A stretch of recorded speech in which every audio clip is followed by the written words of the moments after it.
আলহামদুলিল্লাহ রাব্বিল আলামিন ওয়াসসালাতু ওয়াসসালামু আলা রাসূলিল কারীম ওয়া আলা আলিহি ওয়া সাহবিহি আজমাইন। বাবুন ফি যিকরি বাদাস সালাহ। এই অধ্যায় হচ্ছে সালাতের পরে, নামাজের পরে জিকির আজকার সম্পর্কে। জিকির আজকারগুলি কি ছিল? জিকির আজকারগুলি উল্লেখ করার পূর্বে লেখক জিকিরের সম্পর্কে একটি ভূমিকা উল্লেখ করেছেন, যে আল্লাহর আদেশ হচ্ছে তার জিকির আজকার করা খুব বেশি বেশি। কাল আল্লাহ সুবহানাহু ওয়া তাআলা, মহান আল্লাহ ইরশাদ করছেন, ইয়া আইয়ুহাল্লাযীনা আমানু, হে ঈমানদারগণ, উযকুরুল্লাহ যিকরান কাসীরা, আল্লাহকে বেশি বেশি স্মরণ করো। ওয়াসাব্বিহুহু বুকরাতান ওয়া আসীলা, এবং সকাল বিকাল আল্লাহর তাসবিহ পাঠ করো, আল্লাহর পবিত্রতা ঘোষণা করো। তাসবিহ পাঠ করো মানে পবিত্রতা ঘোষণা করো। বুকরাতান মানে সকালে, আর ওয়া আসীলা মানে বিকেলে। সূরা আহজাবের আয়াত নম্বর 41-42। আর বিশেষ করে আল্লাহ পাক রব্বুল আলামিন জিকির আজকার করতে বলেছেন বা জিকিরের আদেশ করেছেন ইবাদত সম্পাদনের শেষে বা পরে। ইবাদত, বিভিন্ন ইবাদত সম্পাদনের পরে। তার মধ্যে কয়েকটি ইবাদতের কথা উল্লেখ করেছেন লেখক, যেমন নামাজ, নামাজের শেষে জিকির আজকার করতে বলেছেন। তেমনি জিকির আজকার করতে বলেছেন রোজা, রমজান মাসে রোজা শেষ হওয়ার পরে। তেমনি জিকির আজকার করতে বলেছেন আল্লাহ পাক রব্বুল আলামিন হজ শেষ করার পরে। এই তিনটি ইবাদত, পাঁচটি যে ইসলামের স্তম্ভ খুঁটি, তার মধ্যে তিনটি ইবাদতের পরে আল্লাহ পাক রব্বুল আলামিন জিকির আজকার করতে বলেছেন বিশেষভাবে। তাহলে এর দ্বারা জিকিরের গুরুত্ব, আল্লাহ পাক রব্বুল আলামিনকে স্মরণ করার গুরুত্ব বোঝা যায়। আর ইবাদত বন্দেগীর পরে, ইবাদত বন্দেগী করলেন আল্লাহ, ইবাদত বন্দেগীর পরে আবার আল্লাহকে স্মরণ করতে, আল্লাহর জিকির আজকার করতে হবে, এর রহস্যই বাকি, হেকমতই বাকি, এর তত্ত্বই বাকি। এটাও একটি বুঝার বিষয়। ইবাদত তো করলাম, নামাজ পড়লাম, নামাজের পর আবার আল্লাহ জিকির করতে হবে। নামাজের মধ্যে তো আল্লাহর জিকির আজকার করলাম, নামাজ মানি তো আল্লাহর জিকির আজকার। রোজা রাখা মানি তো আল্লাহকে স্মরণ করি, রোজা রেখেছে, না এলো রোজা রাখতাম কেন। হজ করলাম মানি তো আল্লাহর জিকির আজকার, বলেই তো হজে এসছি বা হজ করলাম। তো হজের পরে, রোজার পরে, নামাজের পরে আবার জিকির আজকার কেন করতে হবে? এর রহস্য উল্লেখ করেছেন লেখক। একটি রহস্য হচ্ছে যে ইবাদত বন্দেগীতে যে ত্রুটি হয়েছে, ঘাটতি হয়েছে, সেই ঘাটতি পূরণের উদ্দেশ্যে যতই ইবাদত করি, কিন্তু আমাদের কাজ কর্ম হচ্ছে ত্রুটিযুক্ত। আল্লাহ তুমি ত্রুটি মুক্ত, তোমার ইবাদত বন্দেগী পারফেক্ট, পূর্ণাঙ্গ হওয়া উচিত। কিন্তু পুরোপুরি ভাবে সুন্দর করে হয়তো ইবাদত বন্দেগী করতে পারিনি, রোজা রাখতে পুরোপুরি ভাবে সুন্দর করে পারিনি, রোজার অবস্থায় ভুল ত্রুটি হয়েছে। নামাজ সুন্দরভাবে কায়েম করতে পারি, নামাজের মধ্যে ভুল ত্রুটি হয়েছে, ঘাটতি হয়েছে। এইরকমই হজ করলাম আল্লাহ, কিন্তু হজ সম্পূর্ণরূপে করতে পারিনি, হয়তো ভুল ত্রুটি হয়েছে। তাই জিকির আজকার গুলি দিয়ে আল্লাহ আমার এই ইবাদত বন্দেগীর কি করো, ঘাটতি পূরণ করো, ত্রুটিগুলি মাফ করে দাও। এই জন্য জিকির আজকার করা। আর একটি রহস্য হচ্ছে যে কোনো মানুষ ভাবতে পারে, মুসলিম ভাবতে পারে, আরে নামাজ পড়লাম আর কি যথেষ্ট, রোজা রাখলাম আর কি যথেষ্ট, হজ করলাম, হাজি সাহেব হয়েছে, হজ শেষ করলাম, আলহামদুলিল্লাহ যথেষ্ট। আল্লাহ বলছে না, যথেষ্ট নয়। তোমার ইবাদত বন্দেগী, আল্লাহকে স্মরণ করা শুধু কিছুক্ষণ সময়ের জন্য নয়, যে নামাজের মধ্যে সীমিত, রোজার মধ্যে সীমিত, হজের মধ্যে সীমিত না। নামাজ শেষ হয়েছে, তারপরে জিকির আজকে আল্লাহকে স্মরণ রাখা কন্টিনিউ করো, সবসময় আল্লাহকে স্মরণ করো। রোজা শেষ হয়েছে মানে রোজা শেষ হয়ে গেল, মাস সালাম, রাত্রে পাপ করবেন, ফিল্ম দেখবেন, গুনাহ করবেন না, আল্লাহকে সর্বদাই স্মরণ করো, জিকির আজকার করো। রমজান শেষ হয়ে গেছে, ফারেগুল বাল, এখন ফারেক হয়েছেন, এখন সারা বছর পাপ করতে থাকবেন, গুনাহ করতে থাকবেন না, আল্লাহর জিকির আজকারকে কন্টিনিউ করো। হজ শেষ হয়ে গেছে মানে হাজি সাহেব হয়ে চলে এসছি, লেভেল লাগিয়ে চলে এসছি, গুনাহ খাতা তো অতীতের সব মাফ হয়ে একবার মায়ের পেট থেকে নবজাত সন্তান মিষ্ট হওয়ার মতো হয়ে ফিরে চলে এসছি, খালাস না, কন্টিনিউ করো জিকির আজকার, আল্লাহকে স্মরণ করতে থাকো। সবসময় আল্লাহকে যদি স্মরণ করতে থাকো, তবু আল্লাহর হক আদায় করে শেষ করতে পারবে না। এই কথা মানুষকে জানিয়ে দেওয়ার জন্য আল্লাহ পাক রব্বুল শরীয়তে জিকির আজকার ইবাদত বন্দেগীগুলোর পরে দিয়েছেন, যে সর্বদাই আল্লাহকে স্মরণ করতে থাকো। আশা করি আজকের দার্স প্রায় বুঝতে পেরেছেন। এখন তরজমা করছি। আল্লাহ পাক রব্বুল বিশেষভাবে তার জিকির আজকার করতে বলেছেন বাদা আদাইল ইবাদাত, ইবাদত বন্দেগী আদায় করার পরে। সুতরাং আমারা বেজিক্রিহি বাদাল ফারাগ মিনাস সালাত, নামাজ সমূহ শেষ হওয়ার পরে, নামাজ থেকে ফারেগ হওয়ার পরে তার জিকির আজকার করতে আদেশ করেছেন আল্লাহ পাক রব্বুল আলামিন। ফাকালা সুবহানাহু, সুতরাং আল্লাহ ইরশাদ করছেন সূরা নিসা আয়াত নম্বর 103, ফাইদা কাযাইতুমুস সালাতা, যখন তোমাদের নামাজ সম্পূর্ণ হয়ে যাবে, নামাজ পুরা করে ফেলবে তোমরা, নামাজ পুরা হয়ে গেছে, এখন দুনিয়া করেন না। আল্লাহ বলেছেন ফাজকুরুল্লাহ কিয়ামা ওয়া কুউদা, আল্লাহকে স্মরণ করতে থাকো দাঁড়িয়েও, ওয়া কুউদান বসেও, বসার আর সময় নেই। তাড়াতাড়ি সালাম ফিরেছেন, এখন কাজে যেতে হবে, তাড়াতাড়ি দোকান খুলতে হবে, তাড়াতাড়ি কোথাও যেতে হবে, তাড়াতাড়ি গাড়িতে চাপতে হবে, এমার্জেন্সি আছে, আর বসতে পারছেন না মসজিদে, তাহলে কিয়ামান দাঁড়িয়ে দাঁড়িয়ে আল্লাহর জিকির আজকার করেন। ওয়াকুদান বসে বসে, না সময় আছে, নামাজে সালাম ফেরার পরে বসতে পারবেন, এরকম সুযোগ সুবিধা আছে, আপনার অসুবিধা নেই, তাহলে কৌদান বসে বসে, ওয়ালা জুনুবিকুম অথবা পারছেন না, দাঁড়িয়ে দাঁড়িয়ে পারছেন না বসে, বিভিন্ন সময় হয়তো দাঁড়িয়ে জিকির আজকারের ক্ষেত্র আছে, দাঁড়িয়ে পারছেন না, যেমন নামাজ পড়া, ইবাদত বন্দেগী, সুন্নাত পড়া, এই জিকিরের মধ্যে সুন্নত গুলিও শামিল। যে সুন্নত আপনি দাঁড়িয়ে পড়তে পারছেন না, অসুস্থ দুর্বল, তাহলে বসে বসে পড়েন, এই জিকিরের অন্তর্ভুক্ত এইগুলিও। ওয়াকুদান বসে, ওয়ালা জুনুবিকুম না বসেও আপনি নামাজ পড়তে পারছেন না হয়তো, তাহলে শুয়ে শুয়ে সুন্নাত নামাজগুলি শুয়ে শুয়ে পড়েন, জিকির আজকার শুয়ে শুয়ে করেন।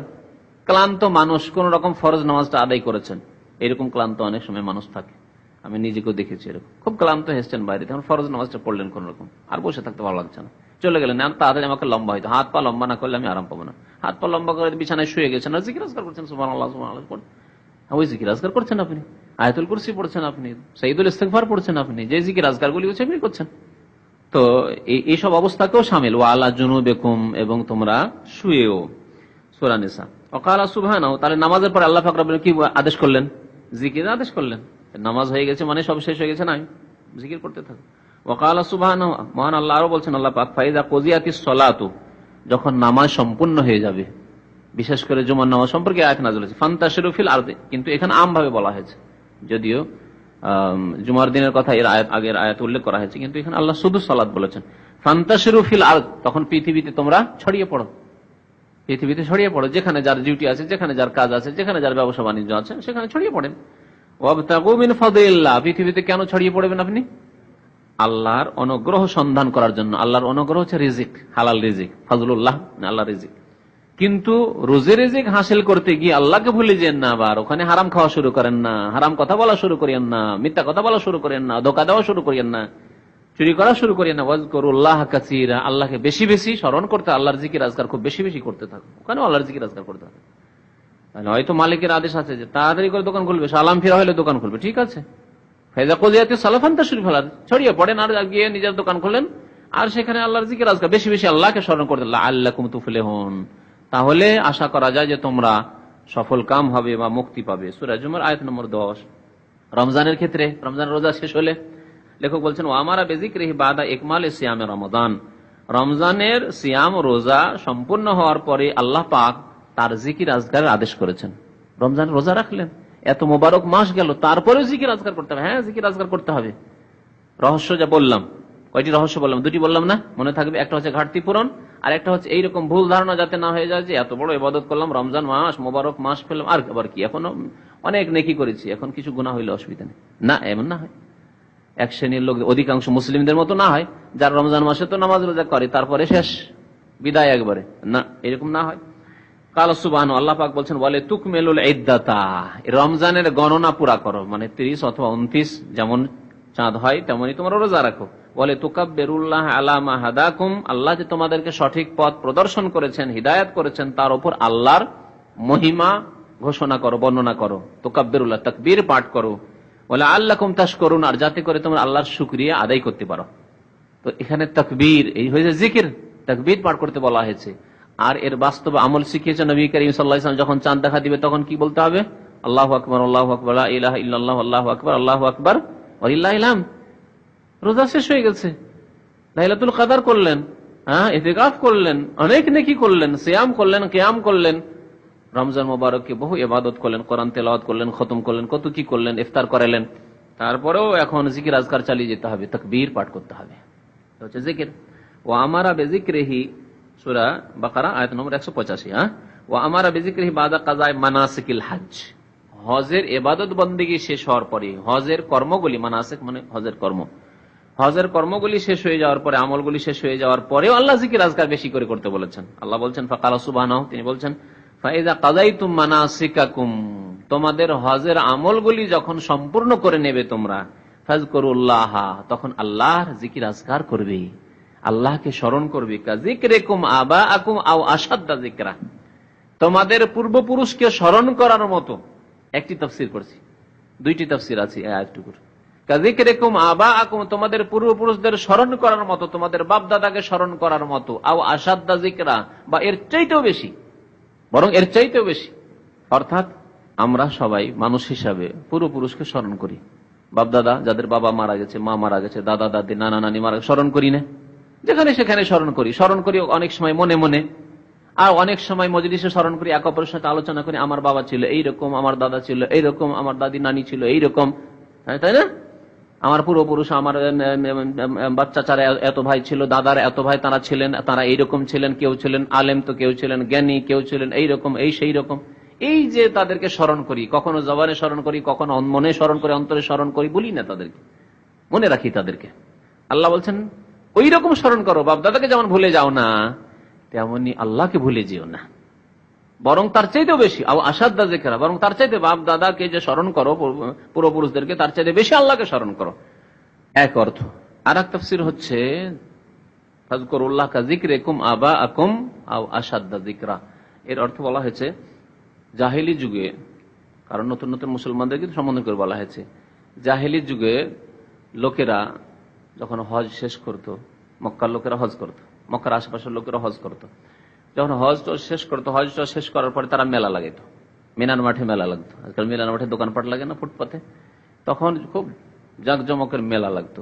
আর সেই মেলাতে কি হইতো, মেলাতে কাব্য রচনা করা হতো, আর গীত গাওয়া হইতো, গান গাওয়া হইতো, আর পূর্বপুরুষদের প্রশংসা গুণগান করা হইতো। পূর্বপুরুষ আমাদের এইরকম ছিলেন, এইরকম ছিলেন, এইরকম ছিল, এগুলি করা হইতো। যিকরিকুম আবাআকুম, তোমরা হজ শেষ করে জাহিলি যুগে কি করতে, পূর্বপুরুষদের গুণগান গাইতে, পূর্বপুরুষদের জন্য কাব্য রচনা করে তাদের গুণকীর্তন করতে। এখন তোমরা কি করবে, আল্লাহকে স্মরণ করবে ওর চাইতেও বেশি। যেমন মেলা লাগিয়ে তোমরা পূর্বপুরুষকে স্মরণ, তার চাইতেও বেশি স্মরণ করবে। যিকরিকুম আবাআকুম আও আসাদ্দা যিকরা। আয়াত নম্বর সূরা বাকারা 200 নম্বর। ওয়াযালিকা আল্লাহু আ'লাম।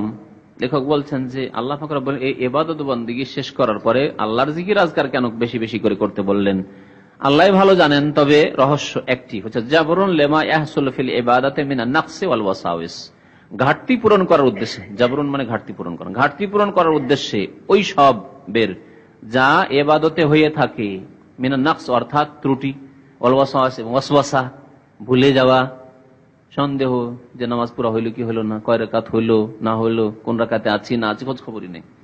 এইরকমের রোজাতে যেসব ত্রুটি হয়ে থাকে, অনেক সময় কথ্য ভাষা, যেটা বলতে হবে না, যা করতে হবে না, সেই রকম কিছু করলেন, চিৎকার করা, শোরগোল করা ইত্যাদি। রোজা ভঙ্গ তো কারী নয়, কিন্তু রোজা দুর্বলকারী, এসব জিনিস হয়ে থাকে। বলে ইশআরিল ইনসান। আর দ্বিতীয় রহস্য হচ্ছে এইরকম হজের ক্ষেত্রে হয়তো এমন হজের বিপরীত কাজ করলেন না যে হজ একবারে নষ্ট হয়ে যাবে, কিন্তু হজ দুর্বল করার বিভিন্ন জিনিস এদিক সেদিক তাকাচ্ছেন, কত যে নাজায়েজ নজর পড়েছে, অথবা হজের যে আমলগুলি যেভাবে সুন্নত মোতাবেক পালন হওয়া উচিত, অনেক সুন্নত ছেড়ে দিয়ে হজ করেছেন, কোন রকম ফরজ কোনটি আদায় করেছেন হজের, কিন্তু অনেক সুন্নত ছুটেছে। নবী সাল্লাল্লাহু আলাইহি সাল্লাম হজে তাওয়াফে ফাজা করে দিনে দিনে ফিরে চলে গেছেন মেনায়, আপনি যাচ্ছেন এশা পরে রাতে 11টায় 12টায় ফিরে যাচ্ছেন। এগুলো ত্রুটি নাই? ত্রুটি এইরকম বহু ত্রুটি আছে সময়ের আগে। অনেক সময় হয়তো হজের অজীবী ছুটে গেল, বড় ত্রুটি হয়ে গেল, কিন্তু অনেক সময় সুন্নতের ত্রুটিগুলির কথা বলছি, যে ছোটখাটো যেগুলো ত্রুটি, সেই ত্রুটিগুলির ঘাটতি পূরণ বিশেষ করে হবে জিকির আজকারের মাধ্যমে। আর যদি ওয়াজিব ছুটে যায় তাহলে তার জন্য দম দিয়ে ঘাটতি পূরণ করতে হবে। যদি রুকুন ছুটে যায় তাহলে ও হজই হবে না, সেটা যতক্ষণ পর্যন্ত আবার পুনরায় পালন না করবে। তো এই কথাগুলি জেনে রাখতে হবে। দ্বিতীয় রহস্য হচ্ছে যে মানুষকে জানিয়ে দেওয়ার জন্য, বলে ইশআরিল ইনসান, মানুষকে জ্ঞাত করানোর জন্য। ইশআর মানে জ্ঞাত করা। আন্নাহু মাতলুবুন মিনহু মুআসালাতু যিকর ওয়াল ইবাদা, যে তার কাছে আল্লাহর দাবি হচ্ছে যে সর্বদাই জিকির আজকার এবং ইবাদত করবে। এই না যে নামাজ শেষ তো আমার আল্লাহকে স্মরণ করা শেষ, রমজান মাস শেষ মানে আমার এবছরের মতো ইবাদত বন্দেগী শেষ, 11 মাস এখন, হজ শেষ মানে আমি খুব বড় কাজ করে দিয়েছি, এখন কিছুদিন আরাম পেলাম না। সব সময় আল্লাহর জিকির আজকার ইবাদতে মশগুল থাকবে সে। লে আল্লাহ ইয়াজুন, যাতে করে এইরকম ধারণা না হয়, আন্নাহু ইযা ফারাগা মিনাল ইবাদাহ, যে ইবাদত থেকে যখন সে ফারিগ হয়েছে, ফাকাদ আদ্দা মা আলাইহি, তার দায়িত্ব পালন করে ফেলেছে, খালাস আমার দায়িত্ব শেষ হয়ে গেছে। না, এখনো তোমার দায়িত্ব যে আল্লাহর জিকির আজকার সর্বদা চালিয়ে যাবে। ওয়া যিকরুল মাশরু বাদা সালাতিল ফারিদা ইয়াজিবু আন ইয়াকুনা আলা সিফাতিল ওয়ারিদাতি আনিন নবী সাল্লাল্লাহু আলাইহি ওয়াসাল্লাম, লা আলা সিফাতিল মুহদাসা আল মুবতাদা আল্লাতী ইয়াফআলুহা সুফি আল মুবতাদিআ। এই যে জিকির আজকার, যে কোনো জিকির আজকার হবে তা শরীয়ত সম্মত হইতে হবে, নবী কারীম সাল্লাল্লাহু আলাইহি ওয়াসাল্লামের তরিকা সুন্নাত মোতাবেক হইতে হবে। আর বিশেষ জিকির ফরজ নামাজের পরে, খাস অবস্থায় এবং খাস স্থানে, খাস ক্ষেত্রে, বিশেষ ক্ষেত্রে জিকির আজকার। এই ক্ষেত্রেও জিকির আজকার হতে হবে নবী করিম সাল্লাল্লাহু আলাইহি সাল্লামের সহিহ হাদিসে বর্ণিত তরিকা মোতাবেক। খেয়াল খুশি নয়, বড়দের বুজুর্গানের দিনের তরিকায় নয়, সুফিদের তরিকায় নয়, পীরদের তরিকায় নয়, যে এক এক পীর এক এক তরিকার জিকির আজকার দেখে ওই জিকিরগুলি করবেন না, এসব জিকির ইসলামে নেই। জিকির আছে নবী করিম সাল্লাল্লাহু আলাইহি ওয়াসাল্লামের তরিকার জিকির আছে, অন্ধকার করে দিয়ে আর খাস মজলিসে বসে সম্মিলিত হোক আর নির্জনে হোক, চোখ বন্ধ করে হোক, আর কলবের এই তরিকা ছয় লতিফায় হোক, আর এই তরিকায় হোক সেই তরিকায় হোক, বিশেষ কলেমা দিয়ে ইল্লাল্লাহ হোক, আল্লাহু হোক, হু হু হোক, সব বিদাতি জিকির। এগুলো সুফিদের, পীরদের, ভণ্ডদের জিকির। আর ইসলামিক জিকির হচ্ছে পূর্ণাঙ্গ বাক্যের জিকির, আর যেইভাবে নবী করিম সাল্লাল্লাহু আলাইহি ওয়াসাল্লাম জিকির আজকার করেছেন সেইভাবে। ওয়াজিকরুল মাশরু, শরীয়ত সম্মত জিকির হচ্ছে বাদা সালাতিল ফারিজা, ফরজ নামাজের পরে। তা কেমন হইতে হবে? ইয়াজিবু আন ইয়াকুন আলা সিফাতিল ওয়ারিদা আনিন নবী সাল্লাল্লাহু আলাইহি ওয়াসাল্লাম, নবী সাল্লাল্লাহু আলাইহি ওয়াসাল্লাম থেকে যেইভাবে বর্ণিত হয়েছে সেইভাবে। লা আলা সিফাতিল মুহদাসা আল মুবতাদাআহ, নতুন এবং বিদাতি তরিকায় হলে হবে না। আল্লাতী ইয়াফআলুহা সুফি আল মুবতাদিয়া, যা সুফিরা, পীরেরা এবং বিদাতপন্থীরা, তারাই বিদাতপন্থী। সুফি এবং পীর এরাই বিদাতপন্থী। তারা যে করে থাকে ওই তরিকায় জিকির আজকার করলে হবে না। আমার পীর সাহেবের তরিকা জিকির, এটি আমার পীর সাহেব দিয়েছেন, বড়রা বুজুর্গানের দিনে এরকম জিকির আজকার করেছেন, এগুলি সব বিদাতি তরিকা। সুন্নতি তরিকা কোনটি? যেখানে বলবেন, আপনি বলতে পারবেন যে হ্যাঁ নবী করিম সাল্লাল্লাহু আলাইহি ওয়াসাল্লাম এইভাবে জিকির আজকার করেছেন, নবী সাল্লাল্লাহু আলাইহি ওয়াসাল্লাম শিখিয়েছেন, সহিহ হাদিসে আছে, সেগুলি জিকির আজকার হচ্ছে শরীয়তি জিকির আজকার। ফাফি সহিহ মুসলিম, সুতরাং সহিহ মুসলিমে রয়েছে সাওবান রাদিয়াল্লাহু তাআলা আনহু থেকে বর্ণিত, তিনি বলছেন কানা রাসূলুল্লাহ ইযা আনসারাফা মিন সালাতি, নবী সাল্লাল্লাহু আলাইহি ওয়াসাল্লাম যখন নামাজ থেকে ফিরতেন, অর্থাৎ সালাম ফেরা হতো, ইস্তিগফারা সালাসান, তখন 3 বার করে ইস্তিগফার করতেন, অর্থাৎ বলতেন কি আস্তাগফিরুল্লাহ আস্তাগফিরুল্লাহ আস্তাগফিরুল্লাহ। ওয়া ক্বালা, তারপরে বলতেন আল্লাহুম্মা আনতাস সালাম, হে আল্লাহ তুমি সালাম, তুমি শান্তির মালিক, আল্লাহর নাম হচ্ছে সালাম। ওয়া মিনকাস সালাম, শান্তি তোমার পক্ষ থেকে আসে।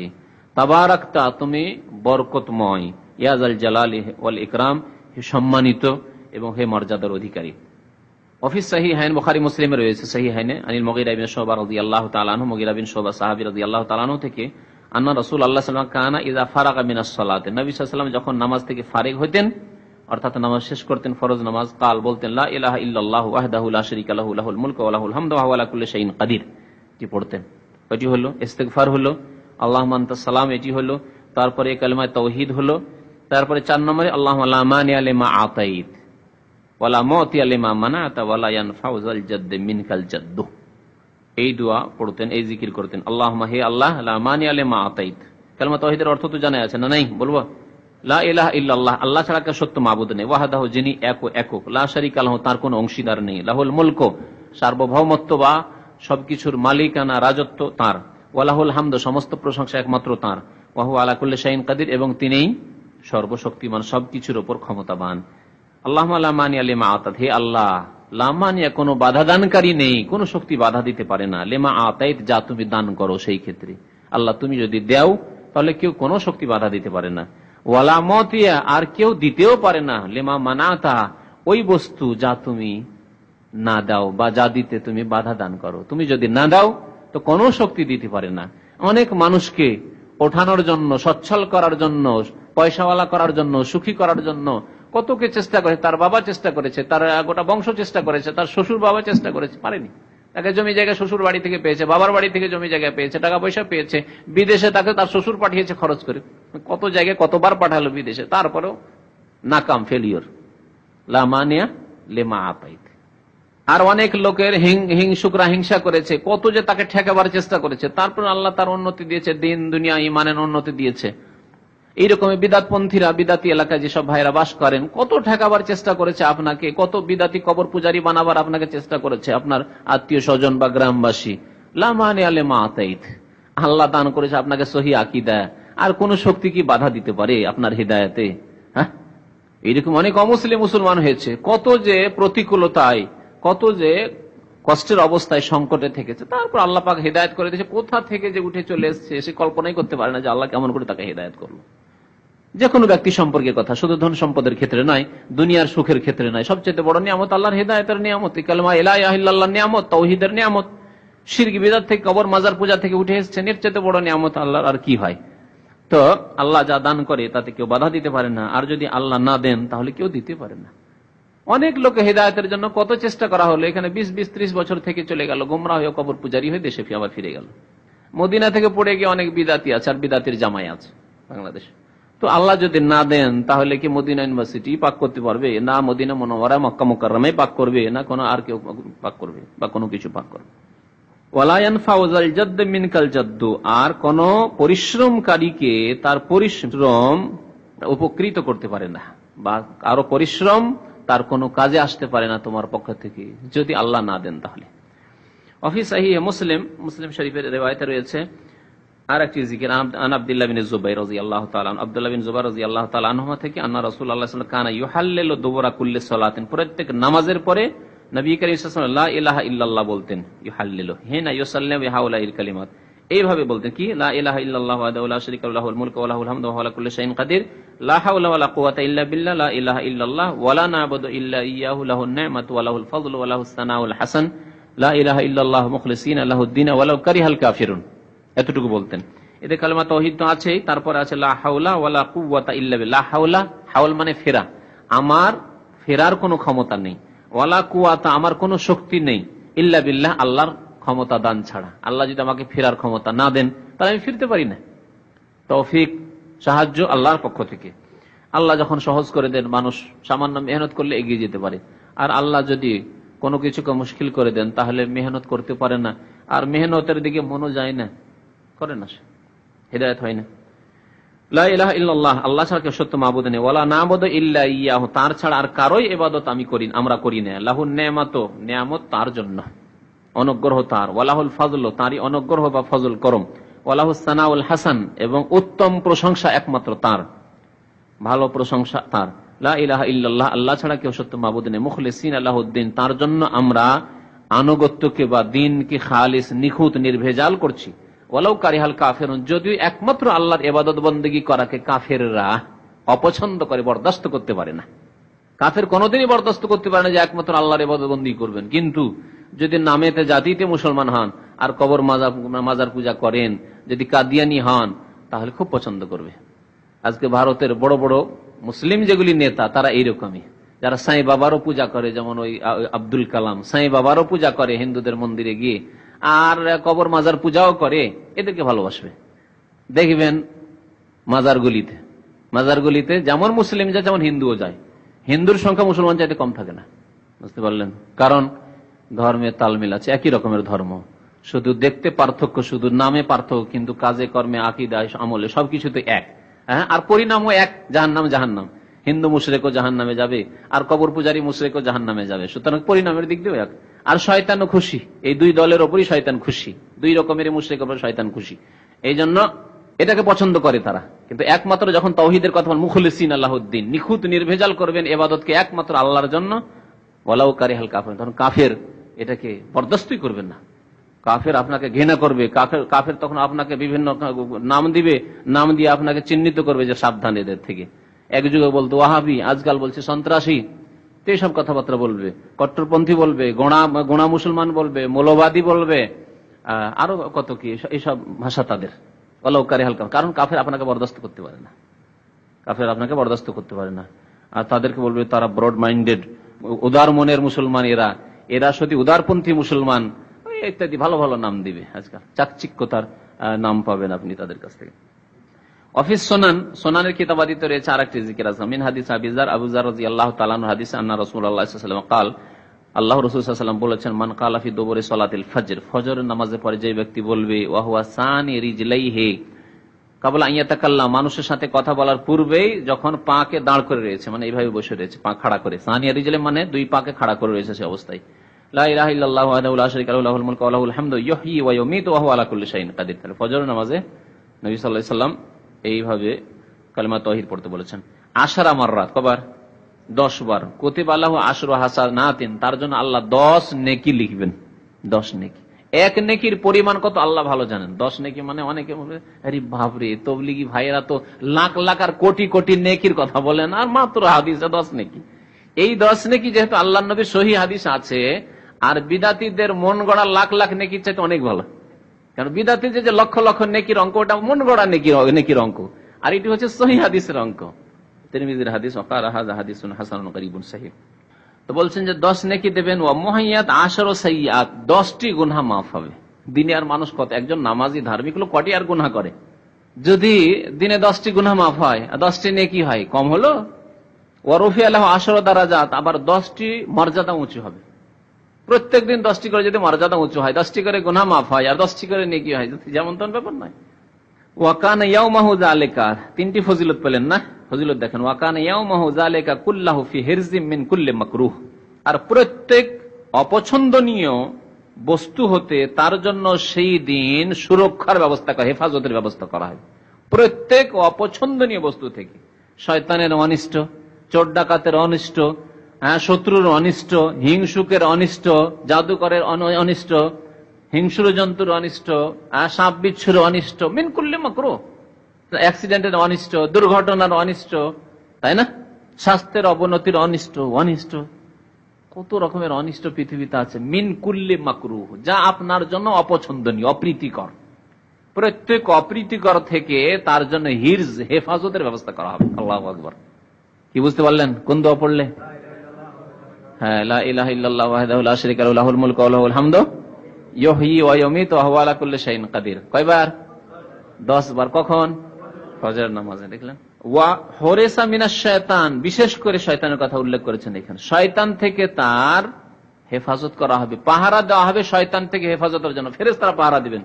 হারেস বলে এই জন্য সিকিউরিটিকে, সিকিউরিটি হারেস বলে না? তো হুরিসা মিনাশ শায়তান, শয়তান থেকে তার হেরাসত, পাহারা দেওয়া হবে, পাহারা দেওয়া হবে যাতে করে শয়তান তার ক্ষতি না করতে পারে। আল্লাহর ফেরেশতারা পাহারা দিবেন, শয়তান তার বাড়িতে না ঢুকতে পারে, শয়তান তার ক্ষতি না করতে পারে, শয়তান তার বাল বাচ্চার ক্ষতি না করতে পারে, শয়তানের কোনো আক্রমণ না হয় তার উপর, তার পরিবারের উপর। ওয়ালাম ইয়ামবাগি লিযামবিন আন ইউদরিকাহু ফি যালিকাল ইয়াওম, আর কোন গুনাহ তাকে সেই দিন স্পর্শ করতে পারবে না। কোন গুনাহের জন্য ওয়ালাম ইয়ামবাগি মানে সমীচীন নয়, সম্ভব নয় যে আন ইউদরিকাহু ফি যালিকাল, সেই দিনে তাকে পেতে পারে, স্পর্শ করতে পারে। তাহলে সে অন্তর নিয়ে পাঠ করতে হবে, আমি সেই ওয়াহদাহু লা শারীকা লাহু ইবাদত বন্দেগীর অঙ্গীকার করছি, লা ইলাহা ইল্লাল্লাহ ওয়াহদাহু লা শারীকা লাহু, এই মন মেজাজ নিয়ে দোয়া করতে হবে। তাহলেই না পাপ থেকে বেঁচে থাকবেন, গুনাহ আপনাকে স্পর্শ করতে পারবে না।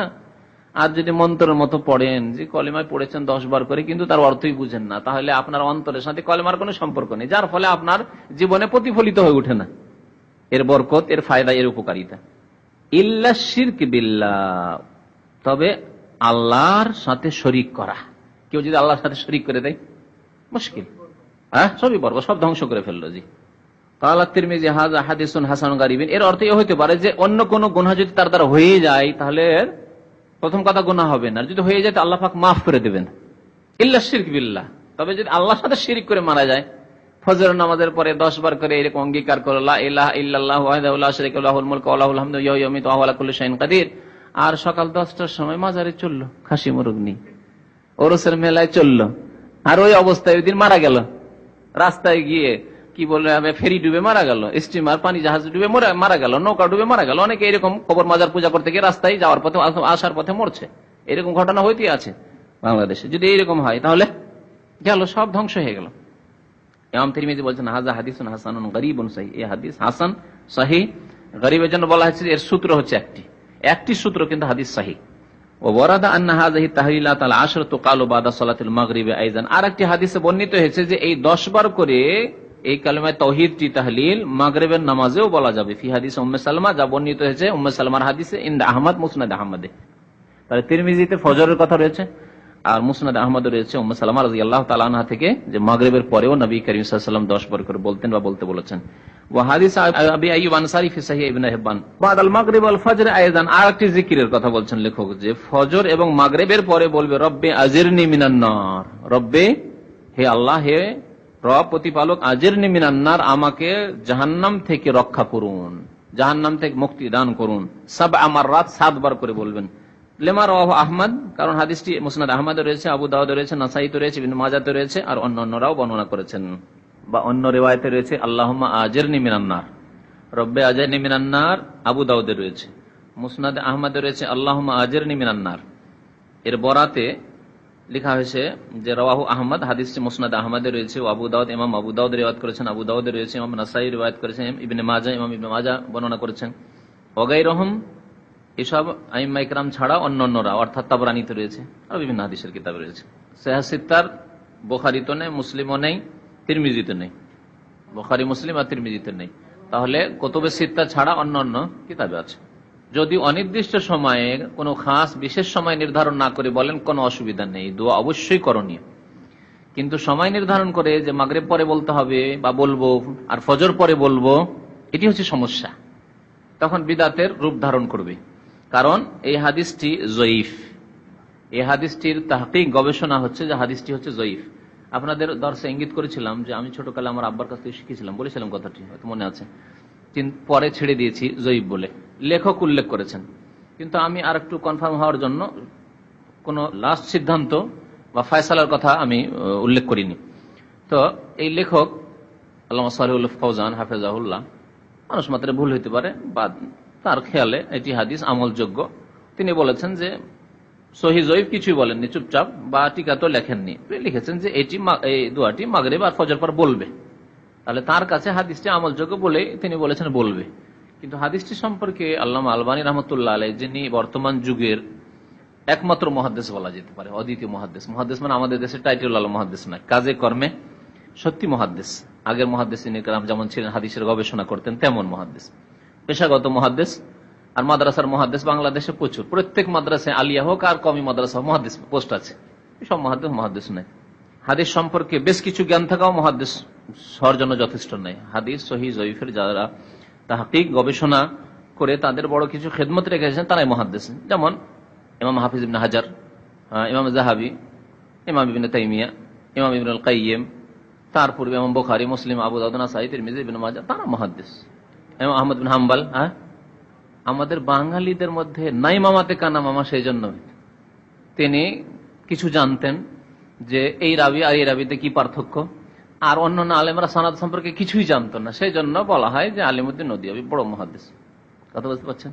কিন্তু তার এলেমের দৌড় এতটা ছিল যে তাকরিবুত তাহজিব একটা হাফেজ ইবনে হাজারের কিতাব তার কাছে ছিল, বেশি আসমায়ে রেজালের কোনো কিতাব তার কাছে ছিল না।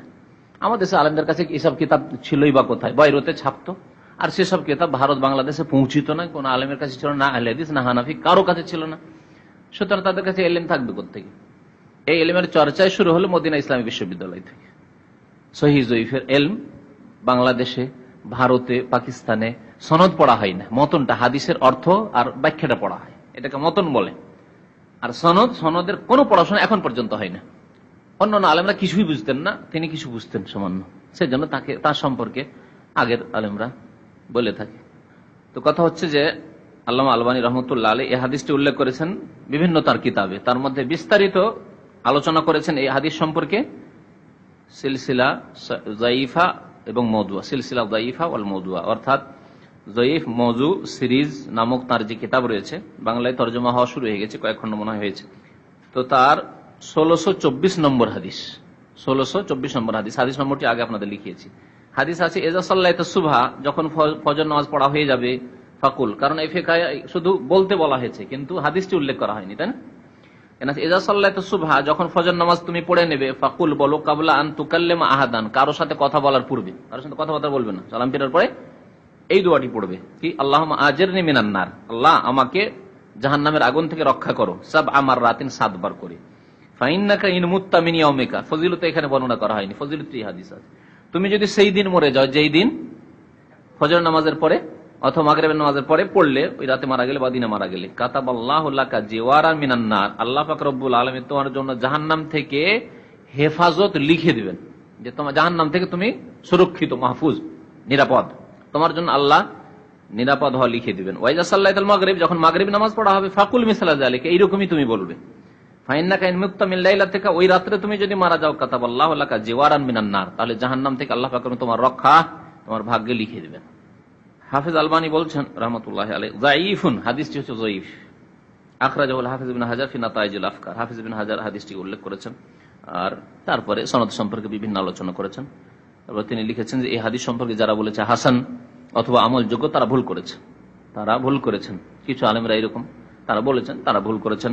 আর সঠিক হচ্ছে যে এই হাদিস যায়ীফ, কারণ এর একজন বর্ণনাকারী আছেন যিনি অজ্ঞাত, মজহুল, মানে অজ্ঞাত, জানাই জানে যে লোকটিকে, আর তিনি হচ্ছেন মুসলিম বিন হারেসের ছেলে, অজানা মুহাদ্দিসিনদের ভাষা ওকে বলা হয় যেই ব্যক্তি একটি হাদিসের বেশি বর্ণনা করেনি, বা তার সম্পর্কে দুইজন মুহাদ্দিসরা সার্টিফাই করেনি যে তিনি তাকে চিনি, তিনি অমুক, অমুকের ছেলে অমুক, এবং তিনি সত্যবাদী বলেননি, সে অজ্ঞাত পরিচয়। হয়তো লোকটিকে জানা আছে, কিন্তু লোকটির দিনদারি, তাকওয়া, পরহেজগারি সম্পর্কে, আমানতদারি সম্পর্কে, তার স্মৃতি শক্তি সম্পর্কে কিছু জানা নেই, তাহলে অজ্ঞাত সে। এটি হচ্ছে মুহাদ্দিসিনদের ভাষা অজ্ঞাত। যদি আমাদের ভাষায় সে ব্যক্তি অজ্ঞাত নাই, লোকজনে চেনে, কিন্তু চেনে ফাসেক বলে চেনে, খারাপ লোক বলে চেনে, তাহলে চলবে না। এখানে সে মজহুল, তার সম্পর্কে কিছু বলা হয়নি, তিনি নির্ভরযোগ্য কিনা, বিশ্বস্ত কিনা এসব কথা বলেননি। অথবা মজহুলের দুইটি অবস্থায়, আর একটি হচ্ছে যে একটির বেশি হাদিস তিনি বর্ণনা করেননি, 2-4-10টি হাদিস বর্ণনা করলে তিনি মুহাদ্দিসিনদের কাছে পরিচিত, না হলে অজ্ঞাত। আলবানী বলছেন, হাফিজ হাজার আল্লাহ পাক রব্বুল আলামিন রহম করুন, তিনি এই হাদিসটি সম্পর্কে ভালো তাহকিক না করে তিনি হুকুম লাগিয়েছেন হাসান হওয়ার, আর এই হাদিসটি হাসান নয়, বরং হাদিসটি হচ্ছে যায়ীফ। আরেকটা হাদিস আছে, আল্লাহ আলবানী আলোচনা করেছেন অন্য এক জায়গায়, যে আরেকটা হাদিস আছে যে কোনো ব্যক্তি যদি দিনে রাত্রে যে কোনো সময় যদি আল্লাহুম্মা আজিরনি মিনান নার, আল্লাহ আমাকে জাহান্নাম থেকে রক্ষা করো, আল্লাহ আমাকে জান্নাত দাও, আল্লাহুম্মা ইন্নী আসআলুকাল জান্নাহ, এই দোয়া করে, তাহলে আল্লাহ পাক রব্বুল আলামিন তার মনের আশা পূরণ করবেন, বা তাকে আল্লাহ জাহান্নাম থেকে রক্ষা করবেন, বাঁচাবেন, আর জান্নাত দেবেন। তাহলে এইটা আমল যে কোনো সময়, চলাফেরাতে যে কোনো সময় করতে পারেন, কিন্তু বিশেষ করে মাগরিবের পরে আর ফজর পরে যদি করেন তাহলে ঠিক হবে না। এই যায়ীফ হাদিস আমল করিয়েন না, কারণ কোনো ভরসা নেই যে এই হাদিস মিথ্যা, বা প্রথম কথা যে সাব্যস্ত নয়, প্রমাণিত নয়। যায়ীফ মানে প্রমাণিত নয়, মিথ্যা না হইলে প্রমাণিত নয় আল্লাহ রাসূল সাল্লাল্লাহু আলাইহি ওয়াসাল্লাম থেকে। তারপরে চলেন, সুম্মা ইউসাব্বিহুল্লাহ বাদা কুল্লি সালাতিন সালাসা ওয়া সালাসিনা, তারপর প্রত্যেক নামাজের পরে 33 বার করে সুবহানাল্লাহ বলবে, ইউসাব্বিহুল্লাহ, আল্লাহর তাসবিহ পাঠ করবে, অর্থাৎ সুবহানাল্লাহ বলবে, ওয়া ইয়াহমাদুহু সালাসা ওয়া সালাসিন, আর আলহামদুলিল্লাহ পাঠ করবে, আল্লাহর প্রশংসা করবে 33 বার করে, ওয়া ইউকাব্বিরুহু সালাসা ওয়া সালাসিন, আর তাকবীর পাঠ করবে আল্লাহু আকবার বলে 33 বার, ওয়া ইয়াকুলু তামামাল মিআ, আর 100 পুরা করবে লা ইলাহা ইল্লাল্লাহু ওয়াহদাহু লা শারীকা লাহু লাহুল মুলকু ওয়া লাহুল হামদু ওয়া হুয়া আলা কুল্লি শাইইন কাদির। এই দিয়ে লিমা রাওয়া মুসলিম, কারণ ইমাম মুসলিম রিওয়ায়াত করেছেন, আন্না রাসূলুল্লাহ সাল্লাল্লাহু আলাইহি ওয়াসাল্লাম ক্বাল, নবী সাল্লাল্লাহু আলাইহি ওয়াসাল্লাম বলেছেন, মান সাব্বাহাল্লাহ ফি দুবুরি কুল্লি সালাতিন সালাসা ওয়া সালাসিন ওয়া হামিদাল্লাহ সালাসা ওয়া সালাসিন ওয়া কাব্বারাল্লাহ সালাসা ওয়া সালাসিন ফাতিলকা 99, যে ব্যক্তি আমল করবে সুবহানাল্লাহ 33 বার, আলহামদুলিল্লাহ 33 বার, আর আল্লাহু আকবার 33 বার, এই 99 হয়ে গেল। সুম্মা ক্বালা তামামাল মিআ, 100 পুরা করার জন্য বলবে লা ইলাহা ইল্লাল্লাহু ওয়াহদাহু লা শারীকা লাহু লাহুল মুলকু ওয়া লাহুল হামদু ওয়া হুয়া আলা কুল্লি শাইইন কাদির, গফিরাত লাহু খাতায়াহু, তার গুনাহ খাতা মাফ করে দেওয়া হবে, ওয়া ইন কানাত মিসলা জাবাদিল বাহরি, যদিও সমুদ্রের ফেনার সমান গুনাহ থাকে। সমুদ্রে কত যে ফেনা আছে, আর কেউ কেউ বলেছে জাবাদ মানে হচ্ছে ময়লা আবর্জনা, সমুদ্রে কত যে ময়লা আবর্জনা আছে, এত পরিমাণ যদি গুনাহ থাকে তবু আল্লাহ মাফ করে দেবেন। মুসলিম শরীফের রিওয়ায়াত। সুম্মা ইয়াকরাউ আয়াতুল কুরসি, এখান থেকে হবে, অতঃপর আয়াতুল কুরসি পড়বে, তাহলে তাসবিহ করার পরে আয়াতুল কুরসি পড়বে। পরে তরতিবটা লেখক সুন্দর করে সাজিয়ে বলবেন।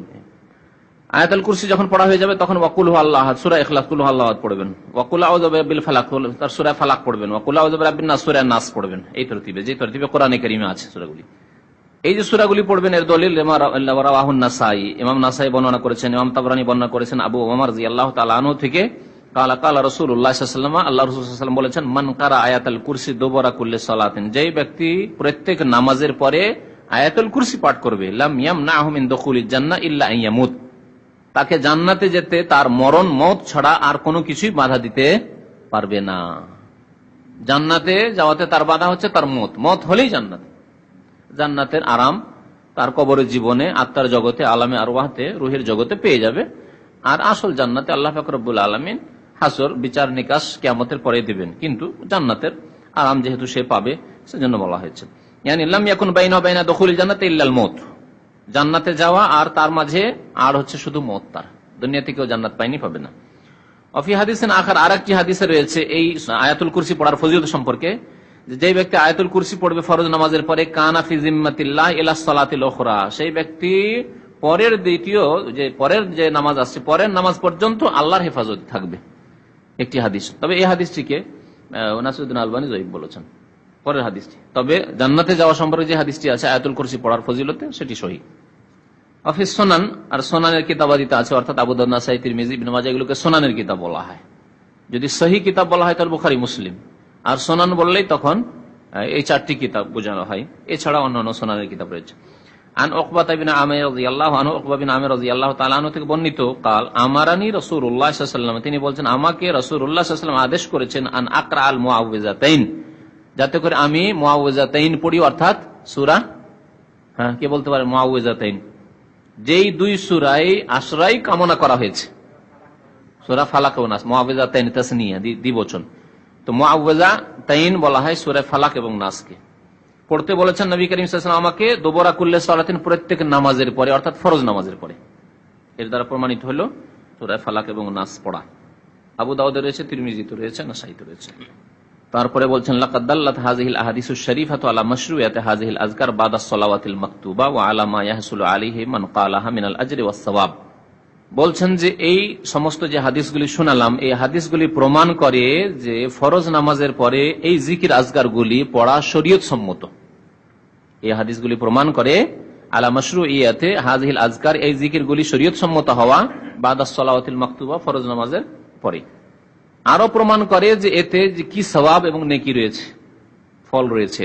ওয়া আলা মা ইয়াহসুল আলাইহি, আর সেই ব্যক্তি, যে ব্যক্তি এসব পাঠ করবে, সেই ব্যক্তি কি হাসিল করবে, মিনাল আজরি ওয়াস সাওয়াব, নেকি বা সওয়াব, একই কথা। আজর সওয়াব প্রতিশব্দ, এগুলো মুতারাদিফ বলা হয় আরবিতে, প্রতিশব্দ। শাব্দিক অর্থ যেমন আমরা বলি প্রতিদান এবং পুণ্য, পুণ্য এবং প্রতিদান, একবারে খাঁটি বাংলায় বললাম, তাই না? পুণ্য আর প্রতিদান, ওই রকমই আজর ও সওয়াব। আমরা যেহেতু আবার ওই পুণ্যকে নেকি বলা অভ্যাস, সেই জন্য নেকি কথাটি তো উর্দু। ফায়ামবাগি লানাল মুহাফাজাতু আলাইহি, সুতরাং আমাদের উচিত হবে এই জিকির আজকারগুলির হেফাজত করা, মানে যত্ন সহকারে পড়া। ওয়ালিতিয়ানু বিহা আলা সিফাতিল ওয়ারিদা, আর ওইভাবেই পড়া যেইভাবে বর্ণিত হয়েছে নবী করিম সাল্লাল্লাহু আলাইহি ওয়াসাল্লাম থেকে, আনিন নবী সাল্লাল্লাহু আলাইহি ওয়াসাল্লাম। ওয়া আন্নাতিয়া বিহা বাদাস সালাম মিনাস সালাতি মুবাশারাতান, আর এই জিকির আজকারগুলি যাতে করে সালাম, নামাজ থেকে সালাম ফেরার পরে পরেই আমরা আমলে নিয়ে আসি, মানে পড়ি, পাঠ করি। তা বলে আন্নাকুমা মিনাল মাকানিল্লাযী সাল্লাইনা ফিহি, যেই জায়গায় আমরা নামাজ পড়লাম, যে স্থানে, সেখান থেকে দাঁড়ানোর পূর্বেই। এমন না যে আচ্ছা পড়বো, যেখানে নামাজ পড়লেন সেখান থেকে সরে গেলেন, সরে গিয়ে পিছনে গিয়ে হেলানা লাগিয়ে বসলেন, তারপরে ওখানে পড়লেন, অনেকেই করে। অথবা ভাবছেন যে রাস্তায় হাঁটবো আর পড়বো, গাড়ি চালাবো আর পড়বো, অনেকে এইরকম মনে করেন। না, সুন্নত হচ্ছে যে সেই মুসাল্লাতে যেখানে আপনি নামাজ পড়লেন সেখানে বসে পড়বেন। নুরাত্তিবুহা আলা হাযাত তারতিব, লেখক বলছেন যে আমি এখন তরতিবের সাথে, পর্যায়ক্রমে কিভাবে পড়তে হবে আপনাকে একের পর এক আমি বর্ণনা করছি। ফাইদা সাল্লাম মিনাস সালাতে, সুতরাং যখন আমি নামাজ থেকে বা আমরা নামাজ থেকে সালাম ফিরবো, তখন কি করব? নাস্তাগফিরুল্লাহ সালাসান, 3 বার বলবো আস্তাগফিরুল্লাহ আস্তাগফিরুল্লাহ আস্তাগফিরুল্লাহ, আল্লাহর কাছে আমরা মার্জনা কামনা করব 3 বার করে। অতঃপর বলবো 2 নম্বরে আল্লাহুম্মা আনতাস সালাম ওয়া মিনকাস সালাম তাবারাকতা ইয়াল জালালি ওয়াল ইকরাম। এগুলোর অর্থ এর আগে গত সপ্তাহে করে দেওয়া হয়েছে, আজকে আর অর্থ করব না। 3 নম্বরে বলো সুম্মা নাকুল, অতঃপর বলবো লা ইলাহা ইল্লাল্লাহু ওয়াহদাহু লা শারীকা লাহু লাহুল মুলকু ওয়া লাহুল হামদু ওয়া হুয়া আলা কুল্লি শাইইন কাদির। তারপরে 4 নম্বরে বলবেন আল্লাহুম্মা লা মানিয়া লিমা আতাইত ওয়া লা মুতিয়া লিমা মানাত ওয়া লা ইয়ানফাউ যাল জাদ্দি মিনকাল জাদ্দু। জাল জাদ্দি মিনকাল জাদ্দু মানে কোন সচ্ছল ব্যক্তিকে তার সচ্ছলতা উপকার করতে পারবে না বা উপকারী করতে পারবে না। কোন সচ্ছল ব্যক্তি, জাদ মানে মেহনত হয়, জাদ মানে হচ্ছে খুশহালি বা সচ্ছলতা, তো কোন সচ্ছল ব্যক্তিকে তার সচ্ছলতা উপকৃত করতে পারবে না। ওয়া লা ইয়ানফাউ যাল জাদ্দি মিনকাল জাদ্দুর অর্থ করেছেন লেখক, এই লা ইয়ানফাউল গানিয়া মিনকা গিনাহু, আল্লাহর পক্ষ থেকে। তাহলে উপকৃত করতে পারবে সচ্ছল ব্যক্তি বা অসচ্ছল ব্যক্তি যে কোনো মানুষকে, কি? তার নেক আমল। ওয়া ইন্নামা ইয়ানফাউল আমালুস সালিহ, মানুষকে উপকৃত করতে পারবে আল্লাহর আযাব থেকে, আল্লাহর ক্ষেত্রে, আল্লাহর নিয়ামত পেতে কোন জিনিস? নেক আমল। কিন্তু কারো ধন দৌলত, জন, প্রভাব, এসব আল্লাহর কাছে খাটবে না, কোনো কাজে আসবে না। 5 নম্বরে বলবো সুম্মা নাকুল, অতঃপর বলবো আমরা লা হাওলা ওয়ালা কুওয়াতা ইল্লা বিল্লাহ।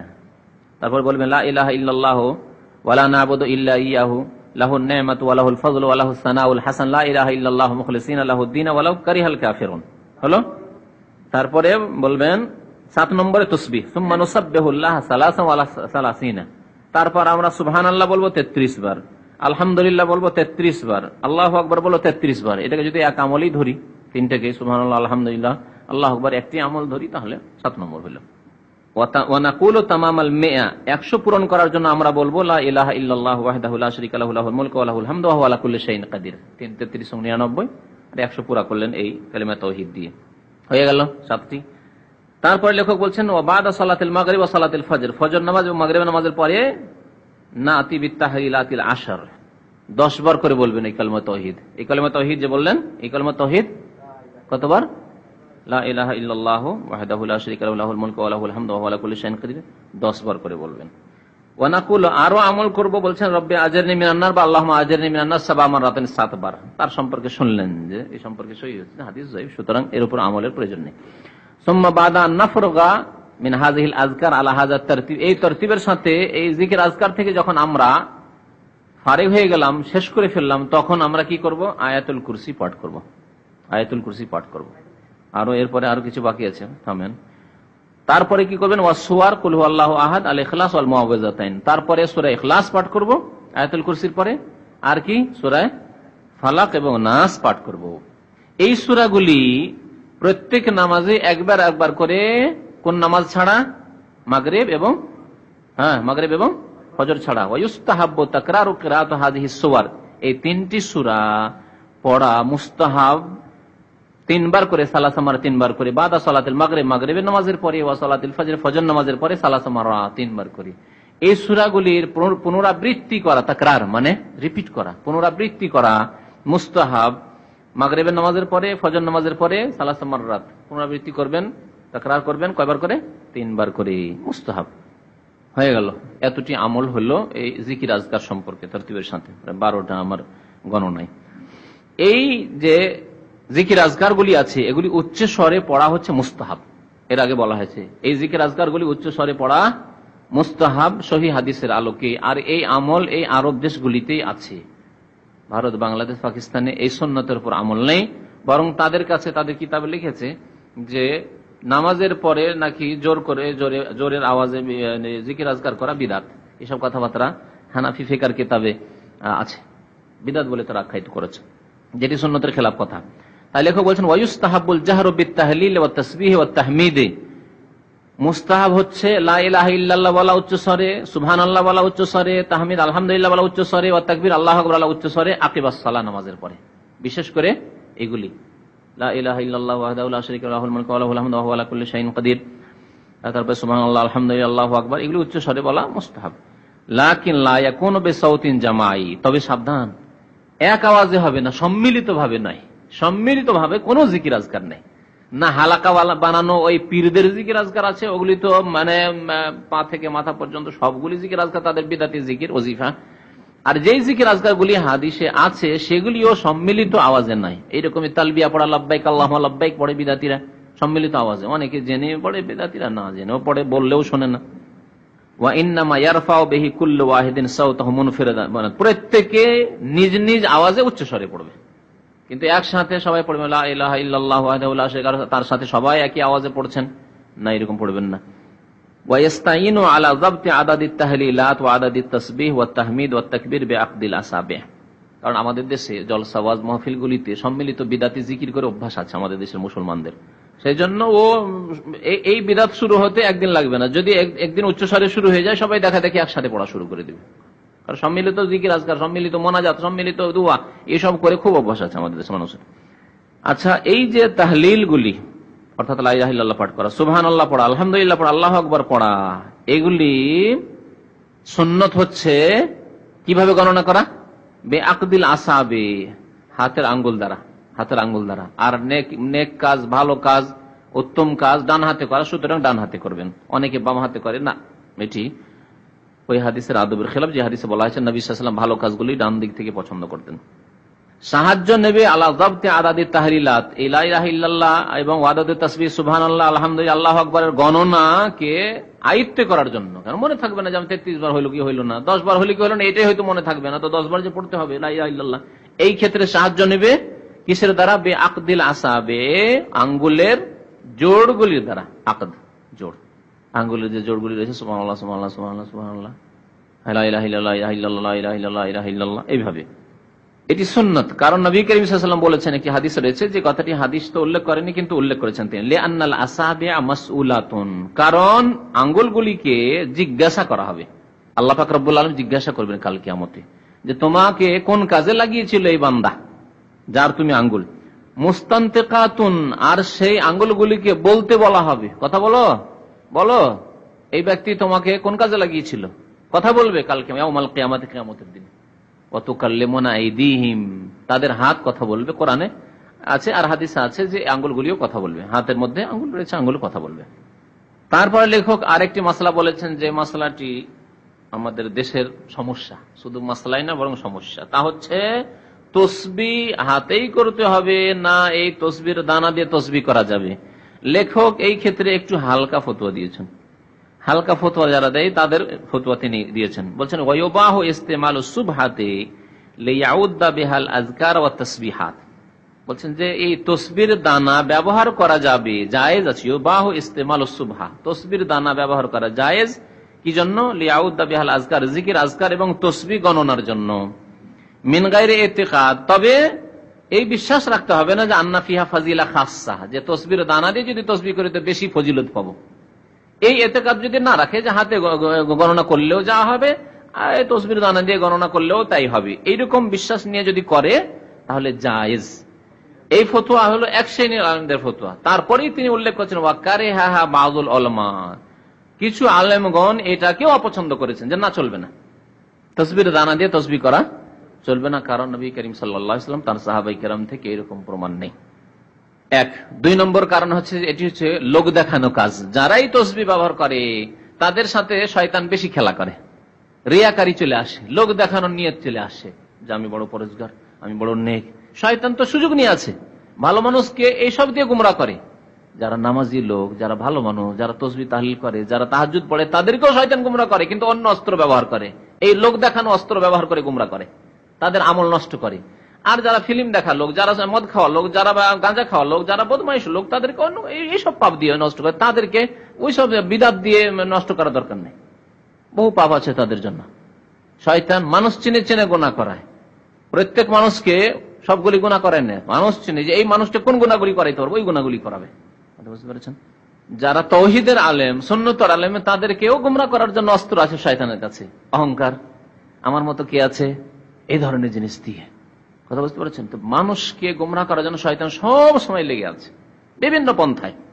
আপনি হয়তো মাশাআল্লাহ এখানে এসে দিন শিক্ষার ক্ষেত্রে অগ্রগতি হয়েছে আপনার, আর মাশাআল্লাহ আপনার গ্রামে গেলেন দেখুন একটা তাওহীদবাদী না, আমার ছাড়া তাওহীদবাদী নেই, তখন আপনার মধ্যে ঢুকে গেল অহংকার, এই শয়তান আবার সুযোগ নিল, কোন রকম করে শিরক বিদআত থেকে উঠে আসলেন, কিন্তু অহংকার ঢুকে গেল। ইন্নাল্লাহ লা ইউহিব্বু কুল্লা মুখতালিন ফাখর, অহংকারীকে আল্লাহ পছন্দই করেন না।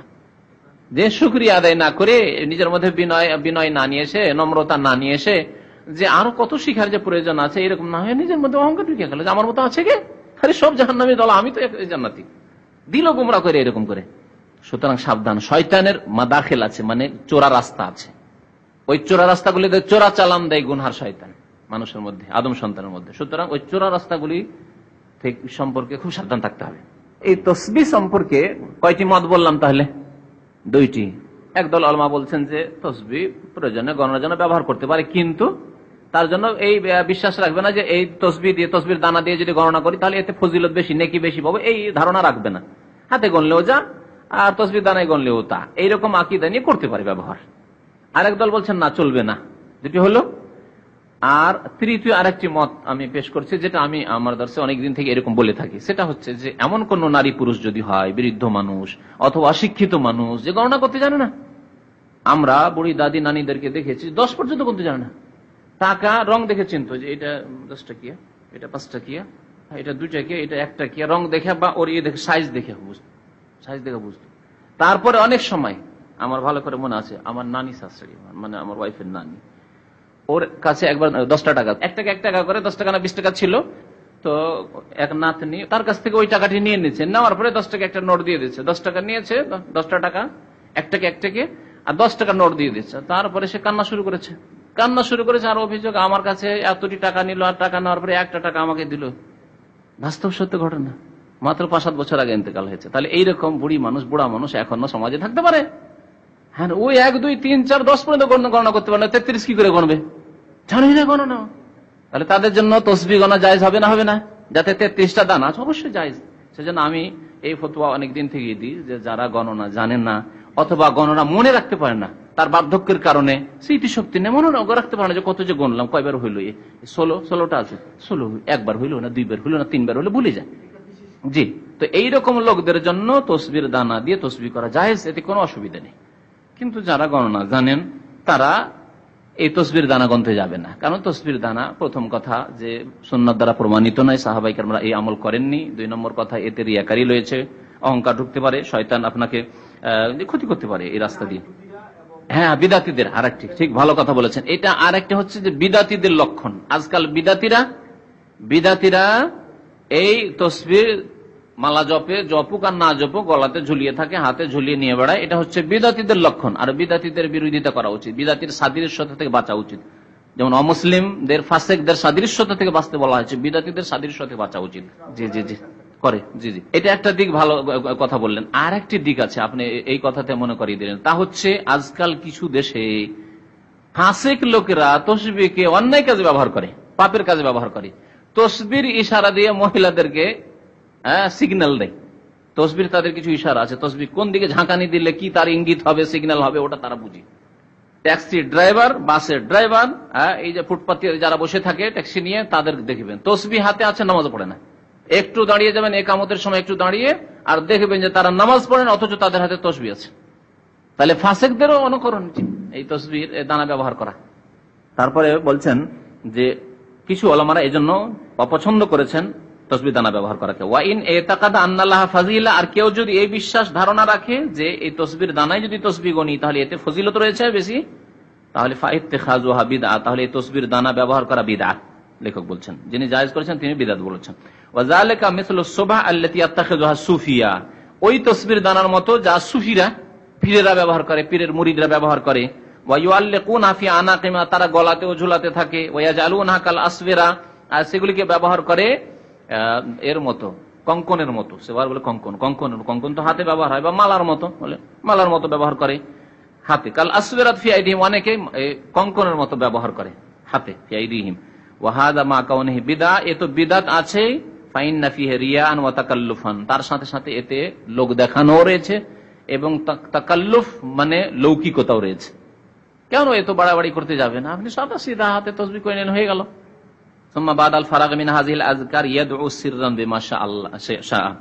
আরেকটি কথা বলছেন, যখন এই জিকির আজকার গুলি হয়ে যাবে তারপরেও যদি সময় থাকে তাহলে আপনি মনে মনে আল্লাহর কাছে দোয়া করতে পারেন, হাত না উঠি।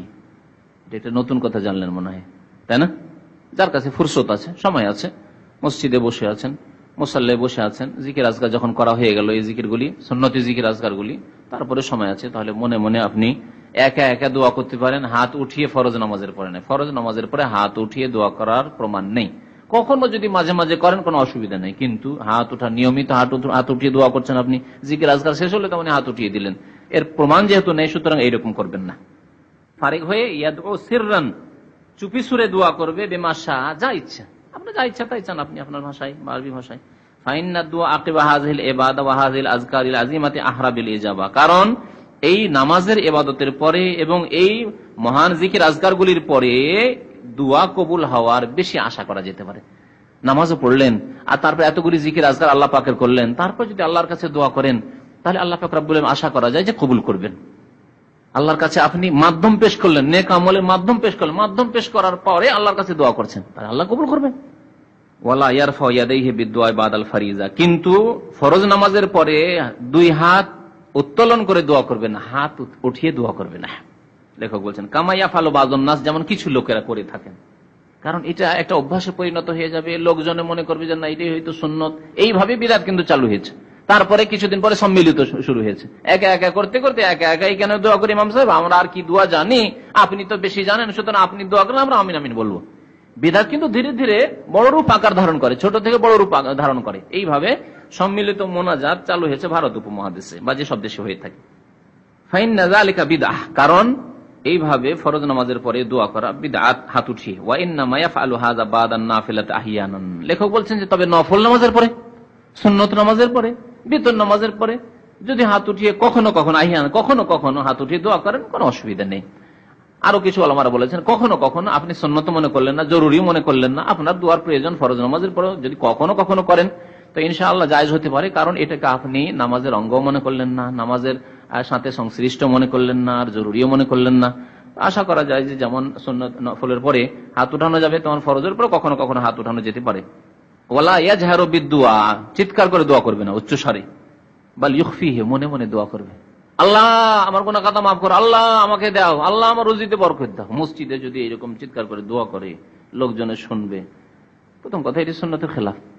উদউ রাব্বাকুম তাদাররুআন ওয়া খুফিয়া, আল্লাহ বলেন খুফিয়া, লুকায়িত দোয়া করো, মনে মনে দোয়া করো, মনের কথা আল্লাহকে পেশ করো। একবার সাহাবারা নবী করিম সাল্লাল্লাহু আলাইহি ওয়াসাল্লামের কাছে আসলেন, ইয়া রাসূলুল্লাহ আকারিবুন রাব্বুনা আম বাঈদুন, আকারিবুন রাব্বুনা ফানুনাজি আম বাঈদুন ফানুনাদি, জানি না আল্লাহ দূরে না কাছে।